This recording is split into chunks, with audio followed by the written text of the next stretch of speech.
Então, para os padres gregos é um mistério, para os padres latinos traduzem como sacramento, né? Mas referência à mesma coisa, sacramentalidade, presença, manifestação, comunicação. Para o latino, Santo Agostinho começa já a bagunçar um pouquinho mais e dificultar, porque ele começa a fazer diferenciações, né? E os sacramentos produzem um efeito salvífico devido à palavra da fórmula sacramental, certo? Então, porque Santo Agostinho tem uma época no início do século IV, no qual existem duas heresias que estão ali rodando, no qual Santo Agostinho entra em conflito, que os pares pelagianos, desculpa, não pares não, contra os pelagianos e contra os donatistas. Então, para Pelágio de Bretanha, é uma doutrina, esse pelagianismo, pela qual o homem era totalmente responsável pela sua própria salvação. Então, se o homem é responsável da sua própria salvação, para que precisa de uma outra coisa, de um auxílio divino, de um auxílio externo que venha lhe ajudar? Então, minimiza muito, quase anula, aniquila, elimina o papel da graça divina. Então, negam o pecado original, e bom, aí tem debates com Santo Agostinho. Então, diz, não, os sacramentos produzem um efeito salvífico devido à palavra da fórmula do sacramento. Este é Santo Agostinho. E os donatistas, eles eram muito rigorosos e sustentavam que a igreja não devia perdoar nem admitir pecadores, e que os sacramentos, como o batismo, eram administrados pelos traditores. Eram aqueles cristãos que renegaram sua fé durante a perseguição de Diocleciano, nos anos no ano 300, 305. E posteriormente foram perdoados e readmitidos para a igreja. Para eles eram inválidos. Eles não contavam, não estava certo. Santo Agostinho bate de frente com ele e diz, não, essa doutrina está errada. Os sacramentos produzem um efeito salvífico devido à palavra, à fórmula sacramental. Então, os sacramentos abrem a todos uns signos sagrados, né? E todos os sacramentos, significam a Cristo, único Salvador. Terceiro, os sacramentos não só evidenciam a fonte ou significado de salvação, mas produzem isso naquele quem recebe. De novo, Santo Agostinho, 3 conclusões. Os sacramentos abrem a todos uns signos sagrados, os sinais sagrados. A todos os sacramentos significam a Cristo, o único Redentor, o único Salvador, a fonte. Lembra aquela primeira imagem? A crucifixão no meio, os sacramentos ao redor. E os sacramentos não somente evidenciam a fonte e o significado da salvação, mas produzem aquilo em quem recebe. Então, o sacramento... O sacramento, o mistério e sacramento são quase sinônimos. O mistério é a realidade invisível da real ação. E o sacramento é a realidade visível. Então, nós estamos vendo que estamos significando a mesma coisa. Por parte de mistério é aquela realidade invisível e sacramento daquela realidade visível. Mesma definição do início.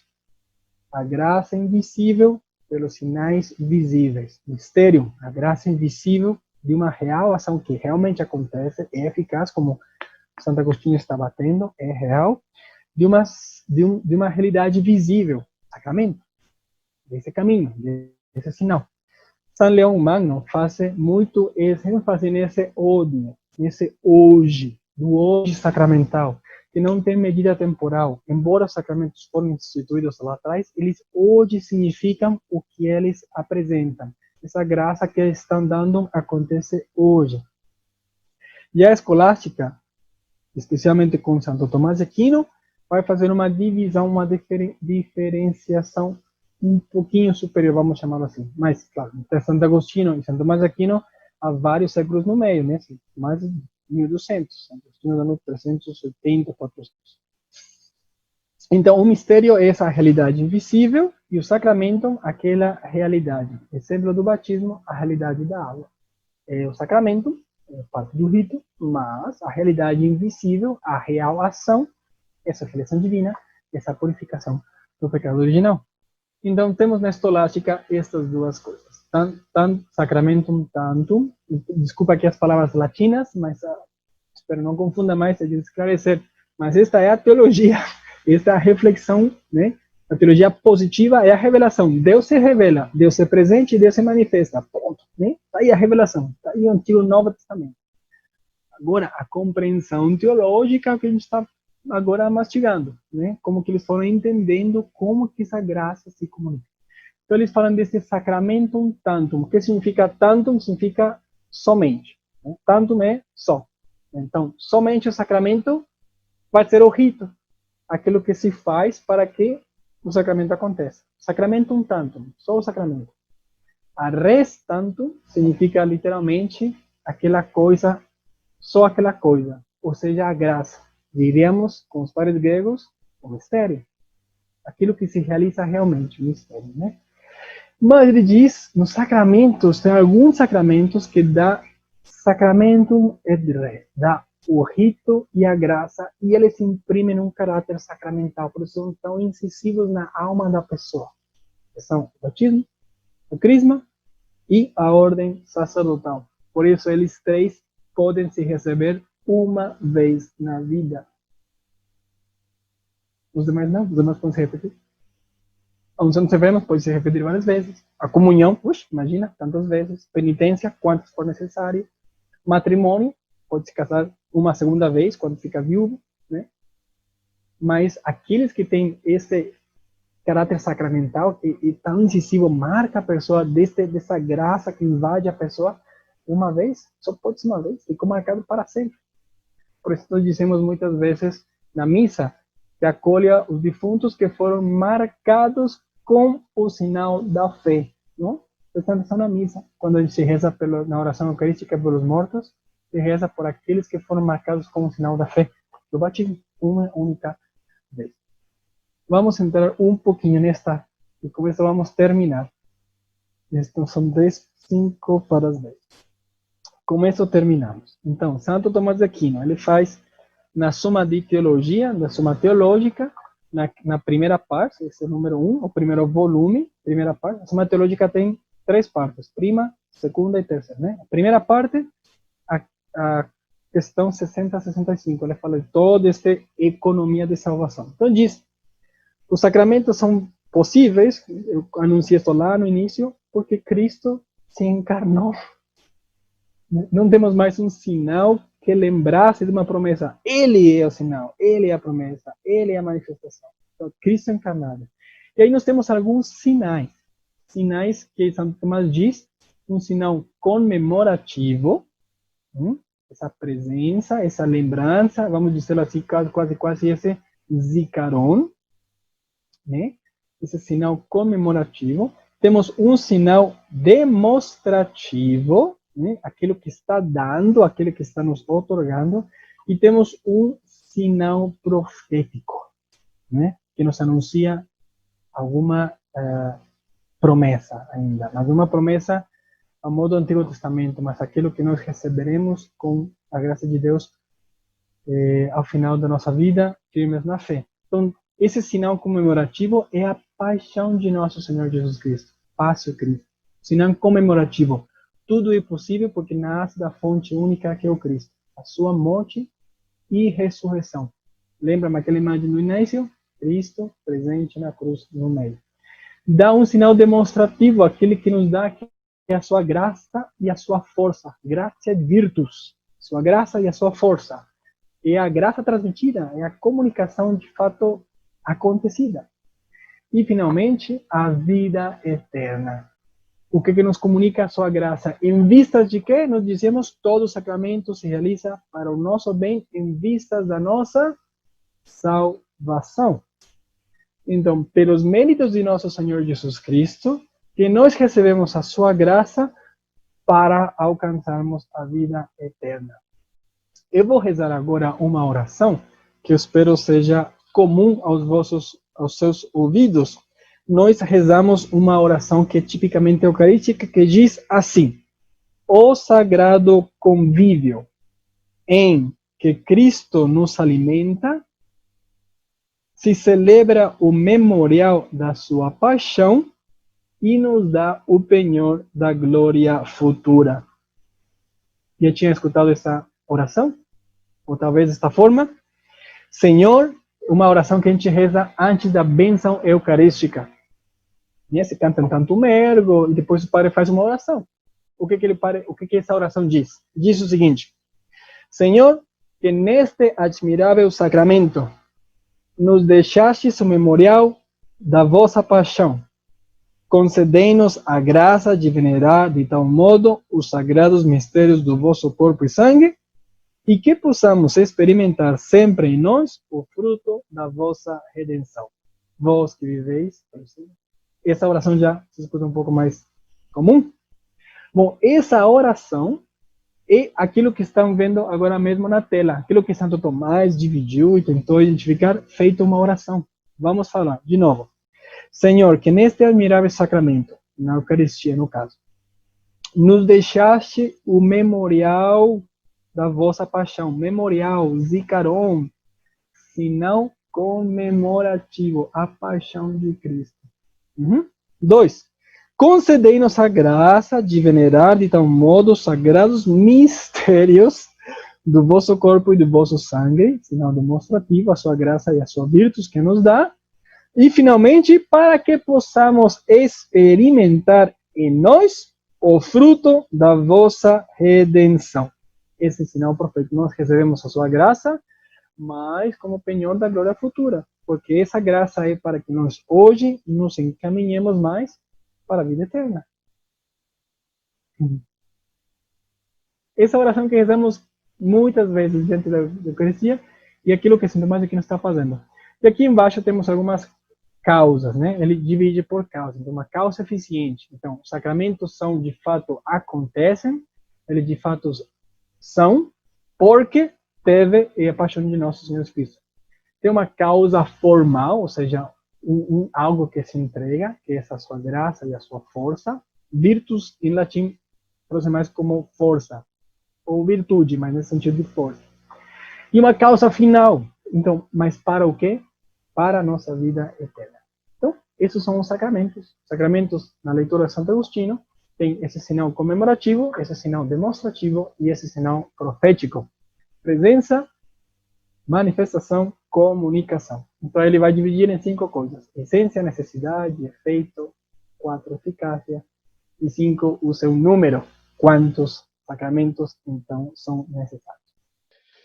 Então, nós ficamos, se não estiver errado, nesta oração de Santo Tomás de Aquino, onde ele explica estes 3 sinais de todos os sacramentos. Estávamos dizendo que os sacramentos têm uma tríade, que é a presença, a manifestação e a comunicação, onde talvez a palavra mais importante dos sacramentos, ou da sacramentalidade, era a comunicação.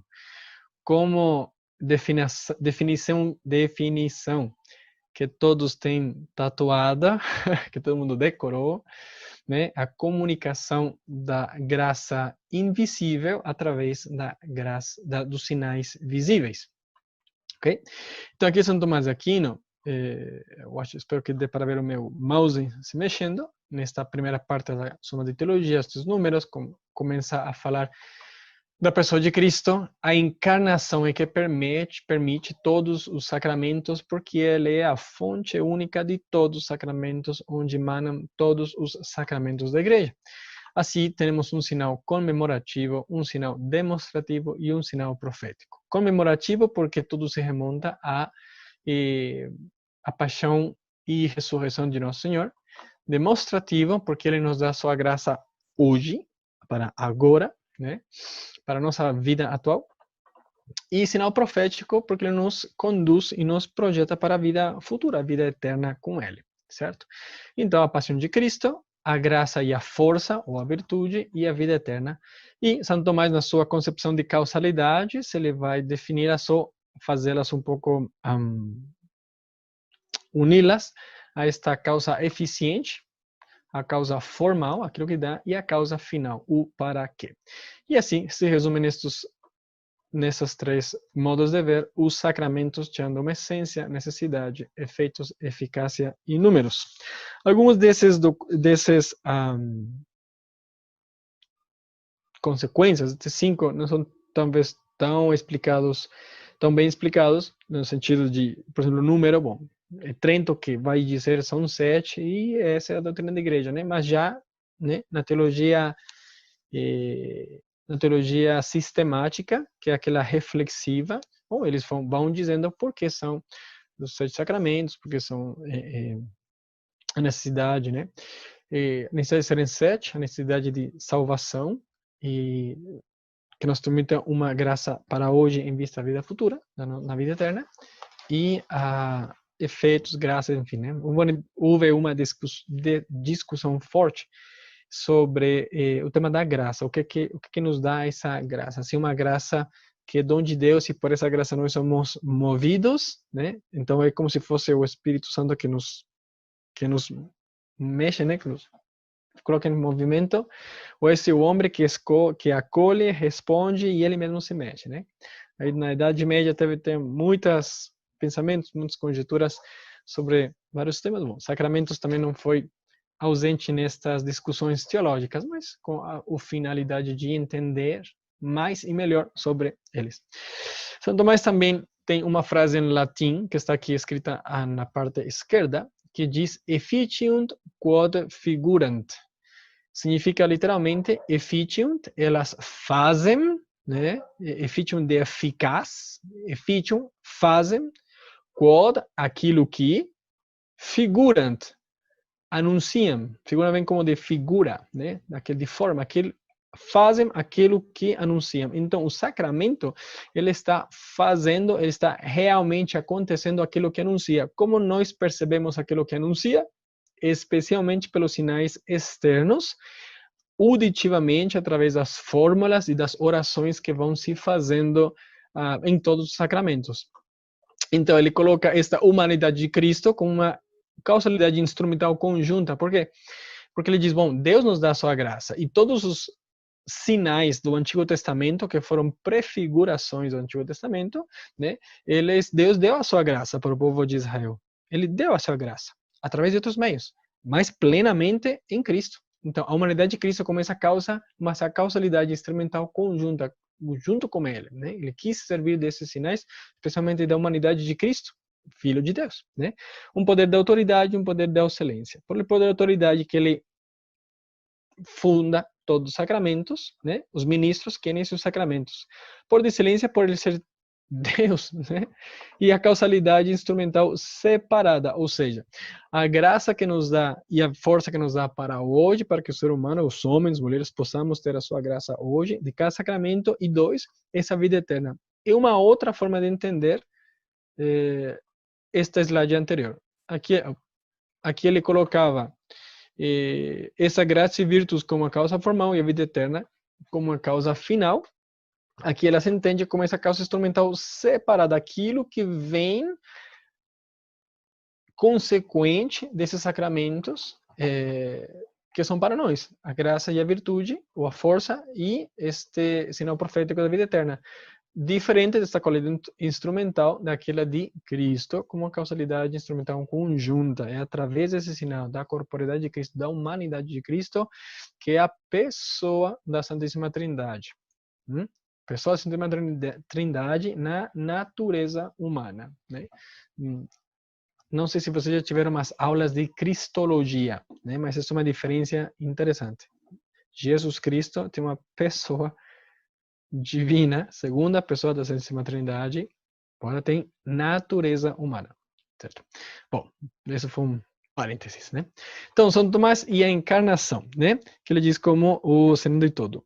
Quando se fala signo enquanto causa da graça, dá um triplo significado por um signo da paixão, né? Discurso sobre a instituição de sacramentos, como causa da graça e como causa de um sacramento da graça futura. Isso se refere àquela primeira slide das três chaves. Ok? Perdão, desculpa, aqui o slide misturou um pouco. Esta oração que eu tinha lido no finalzinho da aula anterior, que é a oração que a gente faz antes da bênção do Santíssimo, que recapitula este conteúdo teológico, mas em forma de oração. Senhor, que neste admirável sacramento da Eucaristia, nos deixaste o memorial da vossa paixão, sinal comemorativo. Concedei-nos a graça de venerar de tal modo os sagrados mistérios de vosso corpo e de vosso sangue, corpo e sangue, que possamos experimentar em nós, o agora, a graça e virtus, o fruto da vossa redenção, vós que viveis e reinais com o Pai e o Espírito Santo. Amém. Um sinal comemorativo, demonstrativo e profético. A essência do sacramento é signo de uma outra realidade, enquanto que significa as nós homens. São sinais, mas significam uma outra realidade. Há um elemento constitutivo, que as coisas que são utilizadas, as matérias que são utilizadas, chegaremos ali com mais detalhe, para cada sacramento, e a forma, a verba, as palavras utilizadas junto ao momento de se fazer uso destas matérias, destas coisas para cada sacramento. Então, uma condição sensível para o homem, ok? Precisamos desses sinais para podermos ver melhor ter melhor noção do que está acontecendo. Aquele efficiunt quod figurant. Fazem aquilo que significam. A graça aperfeiçoa a essência da nossa alma, enquanto que comunica, nos dá uma certa semelhança com o ser divino. Ele aperfeiçoa a nossa alma com um pecado original, visto no batismo, que veremos em breve, espero. E as consequências de que nossa alma, no caso, temos essa tendência ao pecado, né? Essa concupiscência da carne. Mas essa graça de todo sacramento e com a outra, vão aperfeiçoando a nossa alma para nos fazermos aquilo que o batismo nos dá como abertura, a nossa semelhança com Cristo, a nossa configuração com Cristo, né? Então, isso nos dá essa graça em todo sacramento. Então, tem um caráter que infunde uma configuração com Cristo, sacerdote em ordem de culto, a participação com Cristo e em Cristo.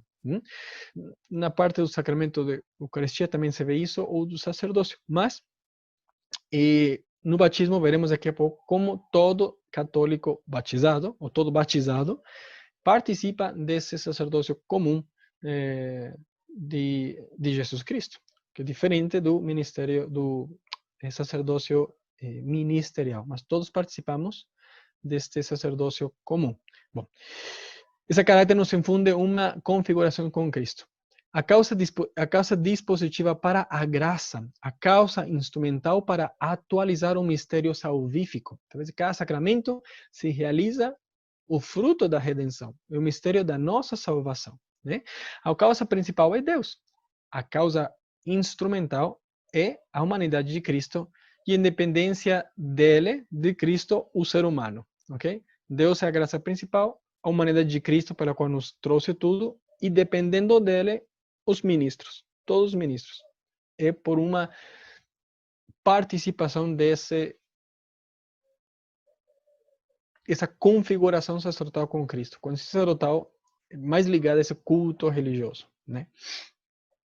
Então, as razões da conveniência são necessárias para o indivíduo, o batismo, a penitência, né? Para que ele caminhe os sacramentos para a graça, para alcançar a vida eterna. Para a coletividade, a ordem, né?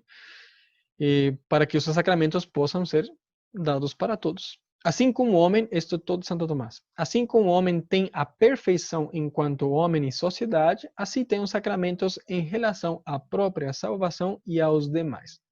A Eucaristia é o maior, contém o autor dos sacramentos, centro de todos e se completam na Eucaristia. Por isso, todos os sacramentos poderiam se celebrar dentro da missa, que seria o melhor. Claro que alguns que são mais complicados, né? Como são os enfermos, normalmente não se faz na missa. Mas, pudesse se fazer, por exemplo, se fosse uma missa pelos doentes, né? Onde se levam as pessoas doentes e que seja administrado a eles o sacramento da unção dos enfermos. Isso eu, pessoalmente, já fiz e é muito bonito, né? Fui na casa de idosos e fizemos a unção dos enfermos para todos eles, dentro da missa. Então, quando você vai dentro da missa, é ainda mais pleno por estar no sacramento que contém o autor de todos eles, a graça que comunica. Até aqui termina a parte da teologia sistemática, da reflexão sistemática, né? Santo Agostinho, Santos Padres, os padres latinos, os padres gregos, sacramento, mistério, diferentes palavras ou vocábulos dentro da Bíblia, até chegar a Santo Tomás. Agora, um pouco de história sobre o caminho que foi ajudando os sacramentos a se conformarem. Os sacramentos foram sempre vivenciados e vividos desde os inícios da igreja, e cada sacramento evidenciará isto. Mas, bom, em questão dos sacramentos, como sacramentalidade, temos uma parte muito importante no protestantismo. Coloco aqui versus Trento, porque foi o Concílio de Trento que sancionou a quantidade de sacramentos e muitas coisas em relação, em geral, à fé. Protestantismo. Então, Lutero. O que este homem veio dizer?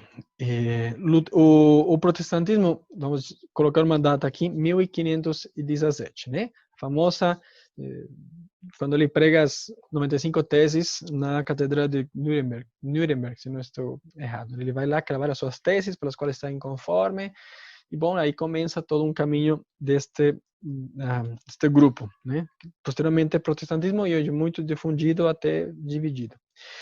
Contra Trento, que inicia em 1945, termina em 1945. O que Lutero diz? Este monge agostiniano dos anos 1483, 1546. Então, já podem ver que Lutero mesmo presenciou ou vivenciou esse concílio da igreja em Trento. Ele diz que a fé, primeiro que nada, é individualista. Ele tem uma leitura sobre a fé como uma resposta ou uma ação do homem, pela qual, muito importante, e só por ela, o homem fica justificado. O que significa a justificação? Especialmente vem do texto de Romanos 5, onde São Paulo fala que Abraão foi justificado pela fé. E a partir dessa leitura que Lutero diz, então o homem não precisa de outras coisas, só precisa da fé para se salvar, e isso é suficiente, porque os méritos de Cristo Redentor fazem o resto. Então é como se Cristo vestisse o homem de modo que o Pai não visse, não olhasse, não enxergasse o homem no pecado, o homem caído, o homem depravado ou manchado, mas visse o sacrifício de Cristo que está por cima dele e o cobre, né? Então Deus se complace no seu filho, né? E o homem é salvo. O que o homem tem que fazer? Acreditar. Acabou. Claro que Lutero não era disso, então só basta acreditar e pode fazer o que você quiser.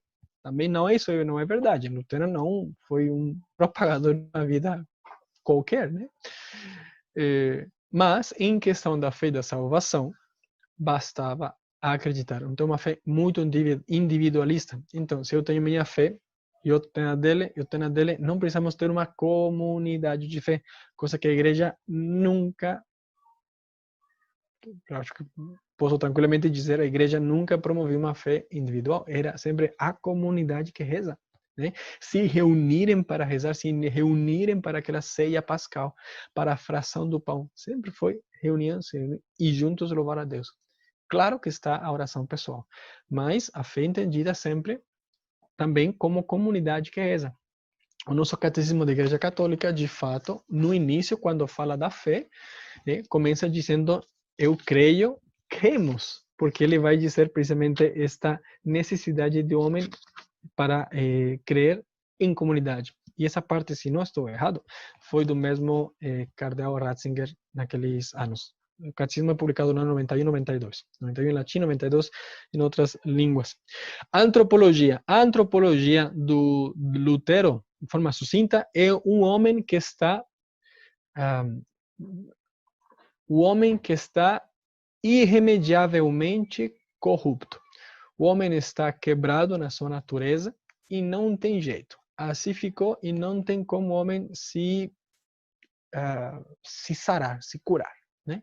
Então, a antropologia já é uma antropologia quebrada, uma antropologia do homem que por si não pode alcançar a Deus, precisa da ação divina e para isso precisa só acreditar.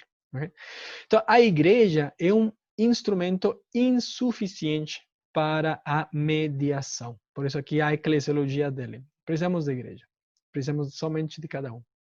Claro que temos lugares especiais para um culto. Claro que alguém pode nos dirigir, pode nos orientar nesse culto, pode dar as orientações, pregações, enfim. Mas não é necessário. Não é necessário para a salvação. Então, a eclesiologia dele, a igreja, como meio, é insuficiente. Então, desnecessário. Né?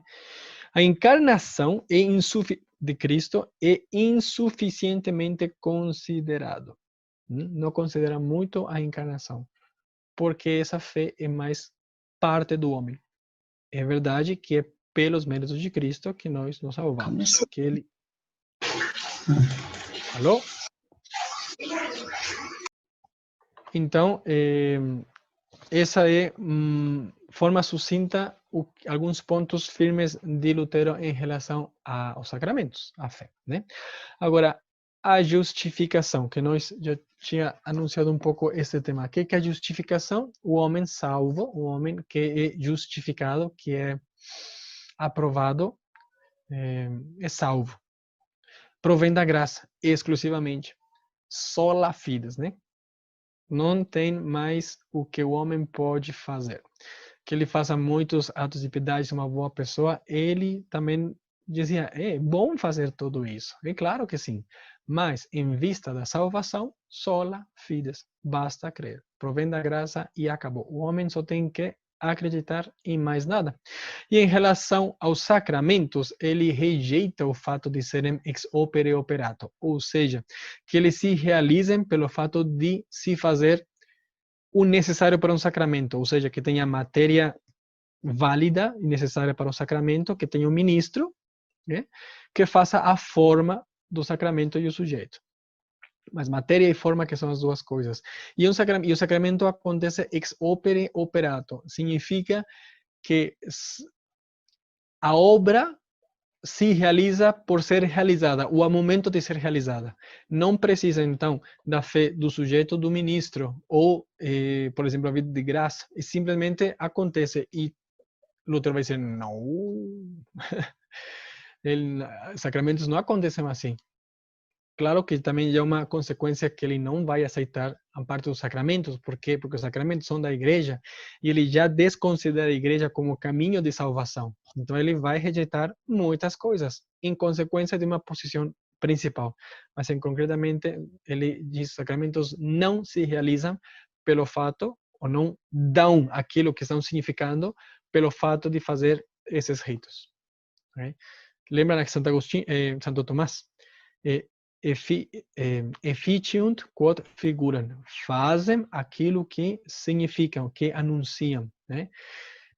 Transmite a graça invisível, Santo Agostinho, através dos sinais visíveis. E isso precisa ter o necessário para o sacramento acontecer. Ele vai negar isso. E o único sacramento, lembrem, sacramento em forma de conceito de sacramentalidade, comunicação, presença, manifestação, comunicação, vai ser então a Escritura. Se não tem sacramentos, tendo sido ele por bom tempo um monge agostiniano, a Escritura, a palavra de Deus, onde ele é presente, onde ele se manifesta e onde ele nos comunica a sua graça. É através da revelação que nós conhecemos a Deus, é através que eu aceito a revelação, que aceito a palavra, então, tendo acreditado, sou justificado. Ok? Temos então duas solas, né? Sola fides, sola escritura, com uma base boa, né? Base boa no sentido daquelas firmes do protestantismo. Agora, a igreja começou a dizer, peraí, calma, temos muitas coisas que a gente tem que ainda resolver, porque foi um período muito conturbado, onde houve muita confusão. Então a igreja não podia ficar calada, tinha que organizar, tinha que disciplinar tudo, ou muito do seu conteúdo dogmático Então, o meu professor dizia que foi graças ao protestantismo que a igreja estabeleceu e organizou muita coisa, porque viu-se pressionada para manter alguma coisa firme que os católicos pudessem ter certeza do que é o que a igreja diz, porque era tudo assim, não sem documentos, mas eram coisas que iam se construindo com o passo do tempo. Estamos já em 1545, então tinha já muita coisa, o papado, os reinos, enfim, a doutrina, os bispos, sacerdotes, a hierarquia bem estipulada, muitas coisas já acontecendo nesse momento da história. Então a igreja teve que colocar uma ordem na sua dogmática. Então afirma com cânon de fé, porque é pelos sacramentos que toda justiça ou ou inicia, ou ela já iniciada cresce, ou ela perdida se restabelece. De novo, afirma como cânon de fé, ou seja, todo católico deve acreditar isto, que é pelos sacramentos que toda justiça, ou seja, justificação, salvação, ou inicia, ou tendo iniciada se robustece, ou sendo perdida se restabelece. Okay? Então, aí primeiro, firme dos sacramentos, esta aqui. Diversos dos Antigo Testamento, né? Aquilo que foi prefiguração, essencialmente são em vistas do conteúdo principal que é Cristo mesmo. Cristo vem a fazer pleno tudo aquilo que no Antigo Testamento era apenas uma prefiguração. São necessários para a salvação, coisa que Lutero negou. Né? Negava a igreja, negou os sacramentos. São necessários para a salvação. A graça não vem sola fides, pois também é verdade que nem todos são necessários a todos. Nem todos os sacramentos são necessários a todos. Especialmente podemos ver aqueles que são em vistas da comunidade, o matrimônio e o sacerdócio. Bom, uns sim, uns outros também, mas o sacramento, enquanto está essa sacramentalidade dos sacramentos que a igreja tem, são necessários para a salvação, não simplesmente a fé, mas os sacramentos, a graça que ele nos dá. E uma pessoa pode, infelizmente, não tem a possibilidade de ter uma unção dos enfermos, mas não por isso deixa de se salvar. Contém a graça que significam e a transmitem. Essa recolhe diretamente de Santo Tomás. É conferida ex opere operato, realizado desde a obra. Se realiza, funciona. Precisa só fazer acontecer, vamos chamá-lo dessa forma. Ex opere operato. Faz acontecer. Sou ministro, que tem a matéria, tem a fórmula, tem um sujeito, faz o rito certinho, como a igreja pede, o sacramento acontece. Existem 3 sacramentos que conferem caráter sacramental, que também coloca isso Trento, e declara que são 7. E que esses 7 foram instituídos por Cristo. Então, deixa claro essa fonte principal e única que é Cristo. Okay? Isso é Trento. Algumas coisas, vou voltar um pouquinho. Pós-Trento, ok? Trento sancionou muitas coisas, organizou a fé, várias coisas, põe aqui nos anos, que estão aqui em 1545, 1563, então teve várias sessões. Quando vemos alguma citação do Concílio de Trento, vocês verão que diz sessão quarta, sessão terça, sessão sétima, porque foram várias sessões, né, nas quais foram se recolhendo aqueles partes do dogma que foram se recolhendo, foram se estipulando, né, foram vários anos. Então, foram vários anos de trabalho. Então, algumas coisas que ficaram assim, vamos chamar assim, pontos abertos, né? Conceptualização e definição de todos os sacramentos.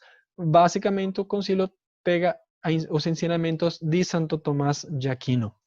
O modo da causalidade. Santo Tomás também falou da causa. Lembra aquela causa eficiente, aquela causa formal e aquela causa final. Bom, mas teólogos foram vendo como que essa causalidade podia funcionar. São Tomás também pensou na causa instrumental conjunta, que é a corporeidade de Cristo, a humanidade de Cristo, e aquela causalidade instrumental separada, que provém também dos ministros e produz, em sujeito que recebe o sacramento, essa graça, essa virtude, essa força, e o penhor da glória futura, né? Esse anúncio profético. Então, todos de acordo com que a graça é recebida e operada por Deus, que opera eficazmente no sacramento. Então, a pergunta é como que isso funciona? Nós temos certeza que é Deus que manda que com o sacramento, mas como que isso funciona? Foram pontos simplesmente de reflexão teológica, que Trento não fala, ele só sanciona, ele diz, são 7, são instituídos por Cristo, eles dão essa graça e funcionam ex opere operato. Ponto. Natureza da graça sacramental depende também da justificação, né? A natureza da graça sacramental. Principalmente tem um teólogo, Molina Ibáñez, que discute muito sobre o tema da graça, né? Eles fazem várias como se diz, diferenciações da graça. Graça atual, graça virtual, graça concomitante.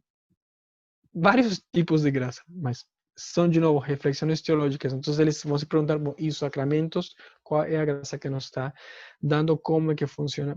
Pontos abertos que Trento deixa. Objeto da intenção. É importante, pois é vista a validez. Isso veremos também nos sacramentos, na parte da intenção que o ministro deve ter ao momento de celebrar o sacramento. Trento não fala isso, apenas o já comentado. São 7, instituídos por Cristo, dão a sua graça, são eficazes e são para nossa salvação como necessários. O Catecismo da Igreja Católica divide aqui nesses números. Vou passar rapidinho sobre isto, né?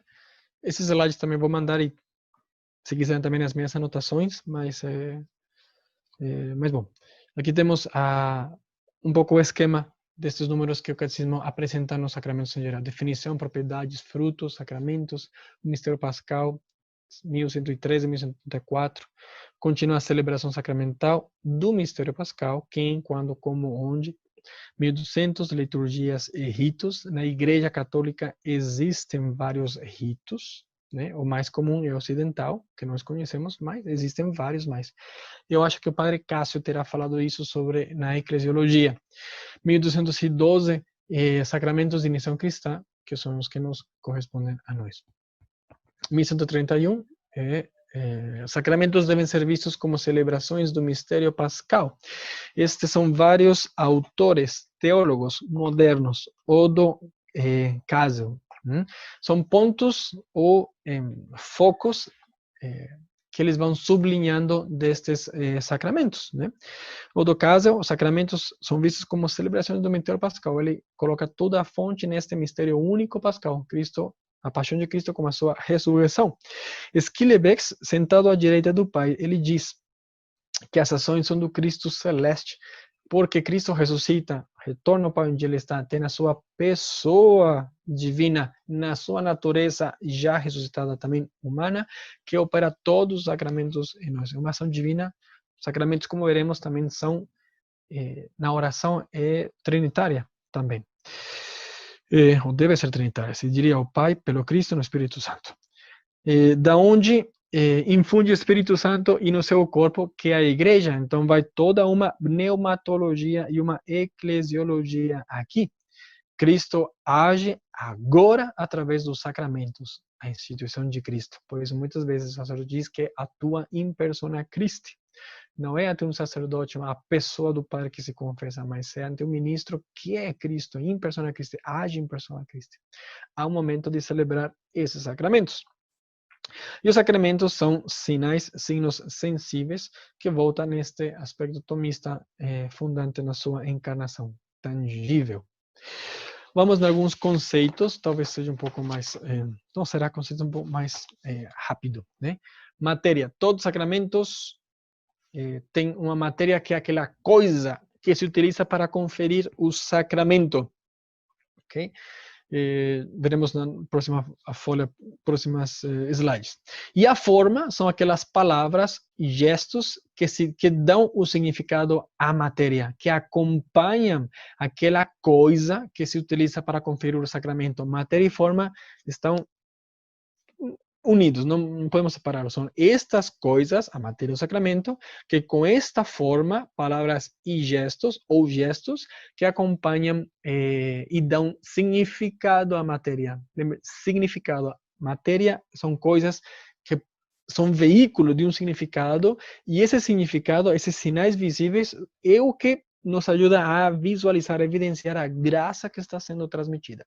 Okay? É importante isso. A matéria e a forma não pode errar.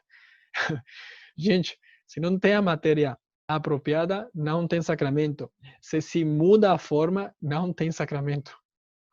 É muito importante. Tá bom? Matéria e forma. A instituição.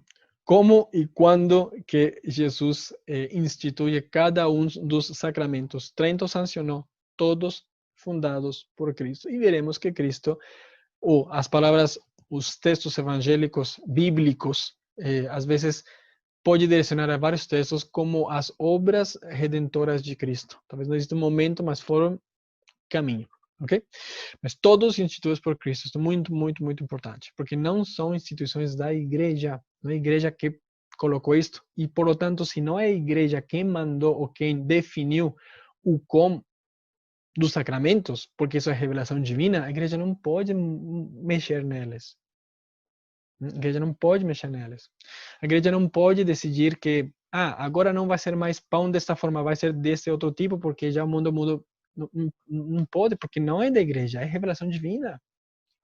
Continuamos.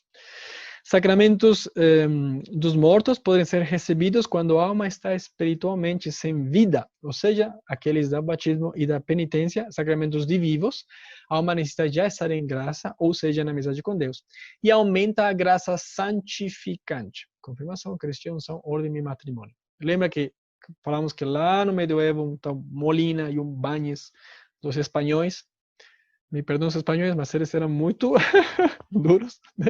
Então eles se batiam bastante, batiam nas argumentações teológicas, definindo os tipos de graça, graça atual. Bom, temos a graça santificante, que é aquela graça que Deus dá à alma para robustecer e fazer ela crescer. São esses aqui. Sacramentos, efeitos dos sacramentos em geral, conferem uma graça específica. Cada um deles tem alguma coisa que nos comunica na presença e na manifestação. Disposição interior afeta a quantidade, por favor, coloquem entre aspas que não está aí, a quantidade de graça que se recebe. Porque um dia, nossa, graça tem quantidades como, sei lá, por quilo, vende por quilo, como que é, né? Não uma quantidade materialmente falando, né? Mas a disposição interior, claro que vai afetar a receptividade da alma que vai receber essa graça. Veremos agora no batismo, é muito claro no batismo. Os sacramentos atuam ex opere operato, ou seja, realizando ou realizada a obra colocada em ação, né? Feita pela obra feita, pela obra realizada. Né? E disposição de quem administra não influi no efeito. Se, por exemplo, um padre está meio zangado porque não queria ter esse batismo naquele momento e queria, sei lá, e vai lá meio sem muito humor, isso não afeta em absoluto a graça que se transmite. Porque a graça se dá ex opere operato. Tem um ministro, sim. Tem um sujeito, sim. Água, a fórmula foi feita assim, a graça recebe normal. O sacramento acontece. Ok? Para a validade do sacramento, o ministro tem que ter o poder de administrar, ok? Ele tem que ter essa licença, ok? O exemplo que eu coloco às vezes é aquele dos médicos.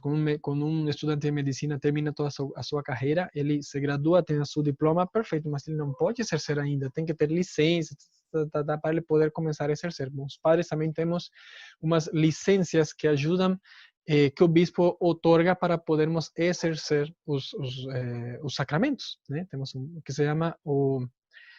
ai, meu pai. Esqueci. Uso de ordens. Isso, se chama assim. Uso de ordens. O bispo é uma carta assinada e tudo. direitinho, né? Tem que ter a intenção de receber também o sacramento e celebrar corretamente a cerimônia. Em concreto, eu coloco matéria e forma como uma coisa essencial. Não pode mudar a matéria já estabelecida, não pode mudar a fórmula, as palavras ou gestos já estabelecidos. A criatividade, aqui não, ok? Aqui não. Necessidade outra conclusão importante. A Eucaristia não é essencialmente necessária para todos os sacramentos, ou seja, os sacramentos podem se realizar fora do momento eucarístico, evidentemente fora a Eucaristia, né? Mas cada sacramento tem o seu rito próprio.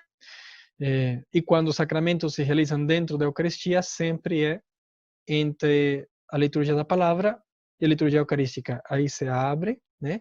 Se faz o rito completo do sacramento, ok? E depois se retoma a parte da liturgia eucarística com a apresentação das oferendas, certo? E, ok. Ministro pode ser um sacerdote, ou normalmente um sacerdote, mas um ministro ministro ordenado, ok? O único ministro que não é, que pode não, que de fato não é o ministro da celebração é o casamento, né? O matrimônio, onde os ministros são os cônjuges. E no batismo, por exemplo, pode ter outros leigos também. Pode não ser um sacerdote que confira validamente um sacramento, mas normalmente é o ministro ordenado. E o sujeito, aí vai variar, mas todo sacramento tem um ministro e tem um sujeito. Quem administra, quem recebe e a graça que eles recebem. No caso, o sujeito recebe. Os mortos não podem receber sacramentos. Ok?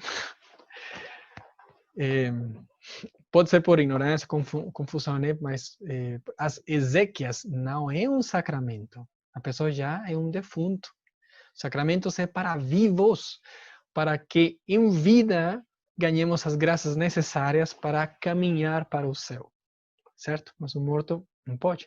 O que se faz com uma pessoa que morta? Se realiza as exéquias, ou também chamam a encomendação do corpo, né? Outra forma de mencioná-las.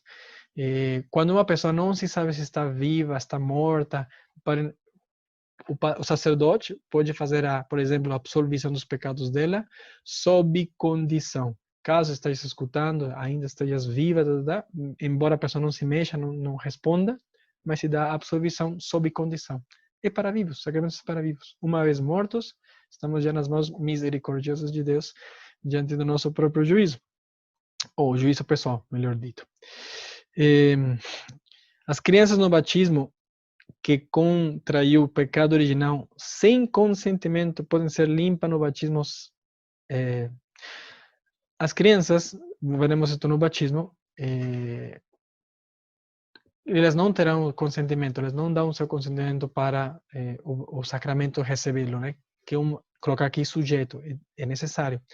Aí se faz in loco parentis, os pais, né? São aqueles que assumem esse compromisso na fé da criança. Okay? Por isso, se os pais não querem, mesmo que rasgue meu coração, não se deve batizar a criança, porque são os pais que estão respondendo por ela. Né? Um pouco forte, né? Mas enfim. Os pais estão respondendo por ela. É bom, é necessário, né? Batizar as crianças, ou receber o batismo desde criança, mas os pais devem se concordar.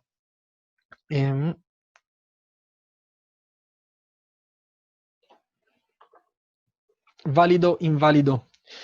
Um sacramento válido é quando tudo o que pertence ao sacramento é colocado corretamente, ok? Se faz um sacramento validamente.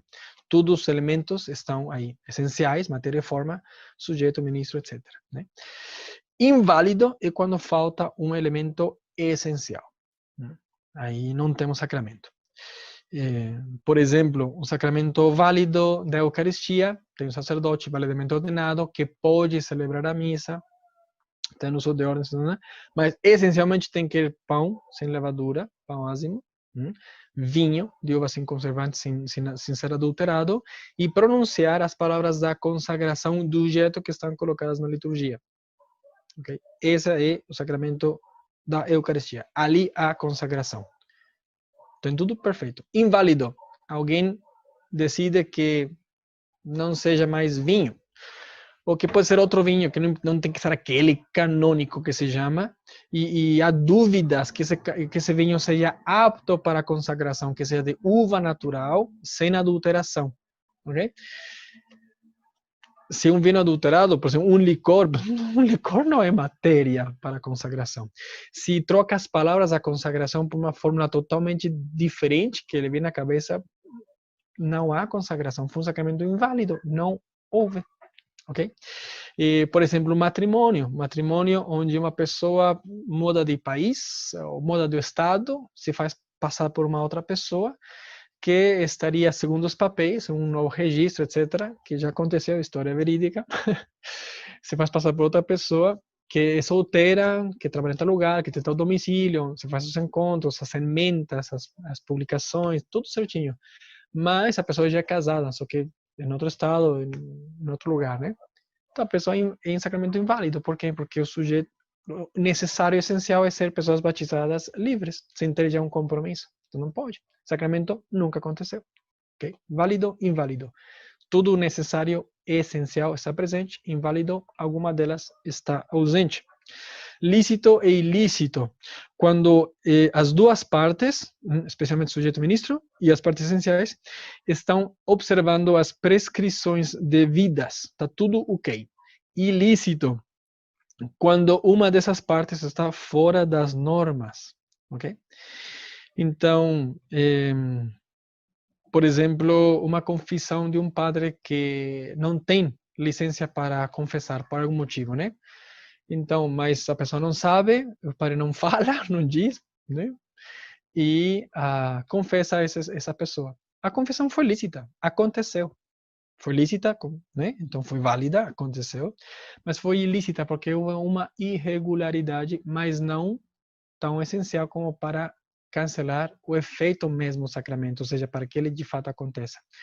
Uma vez eu fui para o México, estava um trabalho pastoral, e um sacerdote acabava de chegar na comunidade, tipo, chegou e no dia seguinte estava lá conosco, né? E ele tinha vindo de uma outra diocese. Aí eu pedi para o padre, que eu já conhecia de outros anos, falei, padre, o senhor poderia atender minha confissão? E ele me disse, o que acontece é que eu cheguei ontem e ainda não tenho permissões ministeriais. Então, se puder, porque tinha outros padres ali na mesma capela, se puder, por favor, peça um outro sacerdote. Para quê? Para respeitar também a licitude do sacramento. Então, se ele tivesse me confessado, por exemplo, não tem mais padres, é o único padre na casa e eu estou pedindo, e o sacerdote valamente ordenado, não tem restrições, apenas não tem as permissões. Bom, então, ele me confessaria, né, porque não tem mais opções, e seria um sacramento válido, teria essa ilicitude, porque não tem ainda as permissões. Mas, bom, aí entra em muitas complicações, né? Mas como ele é legionário da nossa congregação religiosa, e eu também, né? Pela congregação poderia também atender a confissão. Mas o padre quis ser fiel nessa particularidade para que eu pedisse um outro padre, tendo mais padres presentes. Aí foi me confessar e pronto, né? Então, lícito e ilícito. E digna, bom, digna simplesmente quando as duas partes estão nas disposições necessárias, né? Nos sacramentos onde já houve o batismo, todos eles, que se esteja em vida de graça, né? Que esteja em vida de graça, que é a unidade, né? Bom, claro que a confissão é porque não está em vida de graça, né? Mas crisma, eucaristia, matrimônio e ordem sacerdotal. A unção dos enfermos inclui também uma confissão al interno do sacramento, né? Muito bem, acho que aqui terminamos, né? Aqui temos o batismo, que vamos iniciar agora, a Eucaristia e a ordem sacerdotal. Esses que imprimem, perdão, desculpa, o crisma, desde a iniciação cristã. Bom, até aqui, sacramentos em geral. Vou parar de compartilhar a tela. aqui estamos nos vendo. Não sei se tem alguma pergunta sobre este tema geral e nos falta meia hora. Caramba, passa muito rápido o tempo. Alguma pergunta? Sacramentalidade, manifestação, presença, comunicação, instituídos por Cristo, todos eles instituídos por Cristo, transmitem uma graça que significam. Os sinais visíveis são necessários, não só por uma questão antropológica, ou seja, a nossa natureza sensível, mas porque eles são um caminho que nos vão dar, e como Santo Tomás já afirma, a causa instrumental conjunta é a mesma humanidade de Cristo, o qual também é autor e fonte dos sacramentos. São necessários dentro da igreja para a salvação, os sacramentos. Existe um documento que se chama Dominus Iesus. Não sei se algum de vocês já tenha escutado. O documento Dominus Iesus é um documento forte, porque ele vai dizer, se alguém não acredita que, por exemplo, que os sacramentos são necessários para a fé, anátema sit, seja anatema, ou seja, fique fora da igreja. Por quê? Porque é essencial a fé do católico, é essencial a fé do cristão, né? Então, esse é o que esse documento vai dizer, uma lista mais ou menos comprida de coisas que são necessárias para a fé. Não tem que ser um documento dogmático, né? Mas em poucas vai dizendo várias coisas do nosso catecismo em uma forma de listado, coisas necessárias. Dominus Iesus. Não é muito comprido o documento, enquanto muitas folhas, mas são várias especificações. Dominus Iesus. Sobre documentos em geral, temos, esqueci de mencionar, Redemptionis Sacramentum. Redemptionis Sacramentum, como aquele documento que também vai especificar ou vai aprofundar sobre esta dimensão salvífica através dos sacramentos, né? Tinha um autor que se chama, que acho também espero não errar, mas é Schillebeeckx, um autor teólogo moderno, que dizia que Cristo é Ursacramentum, né, em alemão, Ursacramentum, é aquele sacramento primordial. Porque se é verdade que é uma comunicação da graça, através dos sinais, Cristo é a fonte, e não só a fonte, mas é o veículo através do qual tudo veio. Foi graças à sua encarnação que nos deu. Então ele considera ao mesmo Cristo como sacramento primordial. E tem outro teólogo que também coloca a igreja num sentido análogo como sacramento de salvação, porque é a igreja que nos comunica a graça, que é uma igreja que nos coloca neste caminho a Deus. Repito, faz uma analogia do conceito sacramento à igreja mesmo. Não que a igreja seja um sacramento. Okay? Porque aí vem uma pergunta de reflexão. Para uma pessoa se salvar, precisa estar dentro da igreja? Um autor, um jornalista, que fez pelo menos quatro, que viraram livros ao cardeal Ratzinger. Uma delas, o último livro já ele como Papa Bento XVI.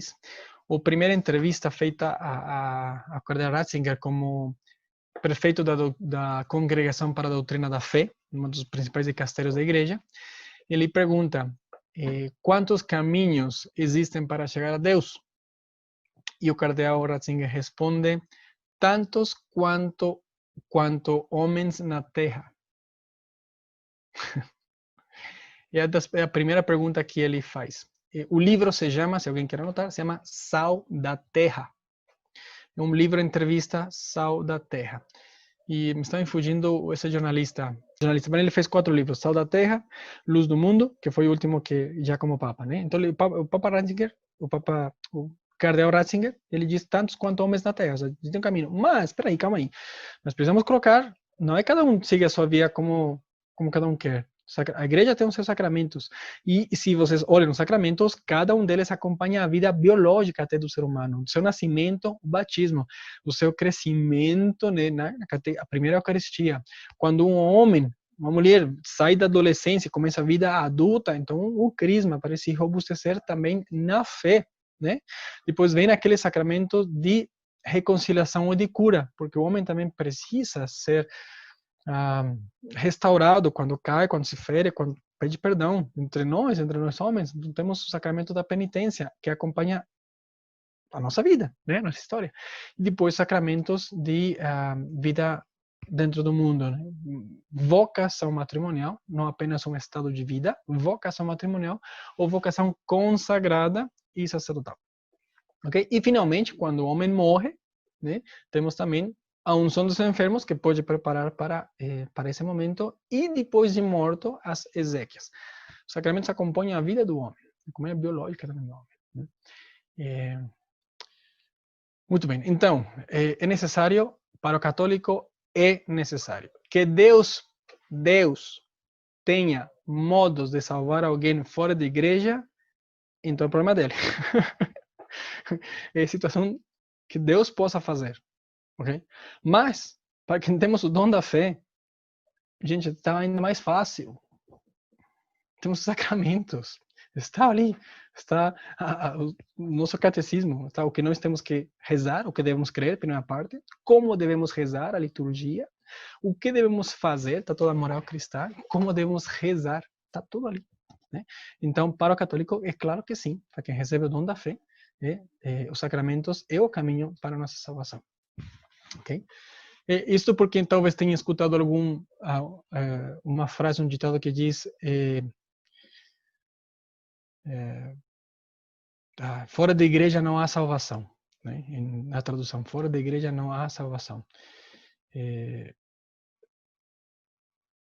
Esqueci a frase em latim, tanto faz. Né? Então, isso porque é uma frase que aparece nesse documento Dominus Jesus, que eu não sei por quê, porque diz, para um católico, não se hipotiza uma forma de salvar fora da igreja, porque a gente já está na igreja, porque a gente está no caminho de salvação, porque já está nessa via. Ok? E vou partilhar aqui para vocês esta folha. Se alguém não imprimiu, não tem. Se já tem com vocês, pode dar uma olhada ali. Mas aqui vamos rapidamente, porque já fica 20 minutos e eu quero iniciar para o tema do batismo, que estamos muito atrasados. Batismo. Aqui temos sinal externo, primeira coluna, segundo, efeito, ministro e sujeito. Eu vou só focar na parte do sinal externo, que é a matéria e a forma de cada sacramento. O resto, dê uma lida, eu já mandei o documento para vocês, ok? Sinal externo, matéria é a água natural. A fórmula é fulano, eu te batizo em nome do Pai, do Filho e do Espírito Santo. Essas duas coisas devem estar presentes para que o sacramento aconteça. Okay? Crisma, matéria é a unção com o óleo do crisma na fronte da pessoa, na testa da pessoa, certo? Existem 3 óleos, catecúmenos, crisma e enfermos. Okay? O óleo do crisma.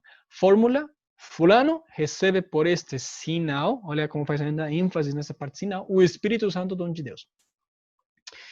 Eucaristia, matéria, pão de trigo, sem lavadura, e vinho de uva natural sem adulterações, ok? Agora, a esse vinho, no momento de ser preparado na missa, se lhe coloca um pouquinho de água. É uma gota de água. Cristo, ao ser traspassado pela lança, saiu sangue e água. É revelação. Forma, palavras da consagração. Tomai todos e comei, isto é o meu corpo que será entregue por vós. E os sangues também, ok? Sacramentos de lição cristã. De cura, reconciliação e unção dos enfermos. Matéria são os atos do penitente.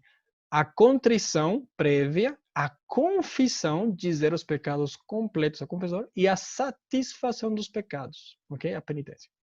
Fórmula, eu te absorvo dos teus pecados, em nome do Pai, do Filho e do Espírito Santo. Antes desta fórmula vem uma outra coisa que o sacerdote diz, né? Mas esta parte é mais importante. Eu te absolvo dos pecados, porque está atuando em pessoa Cristo. Unção dos enfermos, matéria, o óleo com o óleo da unção dos enfermos. Aí está incompleto, perdão. O óleo com o óleo dos enfermos. Fórmula, por esta santa unção e pela sua infinita misericórdia, o Senhor venha em teu auxílio com a graça do Espírito Santo. para que liberte os teus pecados, Ele te salve na sua bondade e alivie os teus sofrimentos. Essa fórmula que acabei de fazer se faz colocando na testa da pessoa e depois, abertas as mãos, se coloca nas duas palmas do enfermo. Assim que se vai dizendo, por essas intenções são infinitas misericórdia, o Senhor venha em teu auxílio com a graça do Espírito Santo, para que liberte os pecados, Ele te salve e na sua bondade alivie os teus sofrimentos. Sacramento feito. Ok? Ordem. Matéria, imposição das mãos por parte do obispo. A imposição das mãos é uma forma de oração muito antiga da igreja, desde a igreja nascente. Bom, no momento do ordem é necessário esta matéria. Lembra que falei matéria. E claro que o sujeito disposto, enfim. Mas a matéria é a imposição das mãos. Há um momento que se reza em silêncio e depois tem uma oração consagratória, que é aquela que está escrita ali. Nós vos pedimos, Pai Todo-Poderoso, constitui estes vossos servos na dignidade de presbíteros, renovai os corações, espírito de santidade, obtenha Deus segundo... Né? Tem uma oração que é feita, uma oração consagratória. A partir dali, tendo feito a imposição, tendo feito a oração consagratória que o bispo faz, o sujeito é sacerdote. Antes vieram alguns momentos e depois também para a gente visualizar. A vestição, a unção das mãos, o abraço da paz, tudo isso é rito explicativo. Isso aqui é o principal. Matrimônio, matéria, os noivos, não. Matéria perdão, este também está errado. Eu vou ter que medir isso. Que não é os noivos são os sujeitos, né? Se vê na terceira coluna diz os contraentes, né? Eles são sujeitos, os ministros do sacramento. A matéria é a troca de consentimento. Eu te aceito. As palavras sendo ditas nesse momento.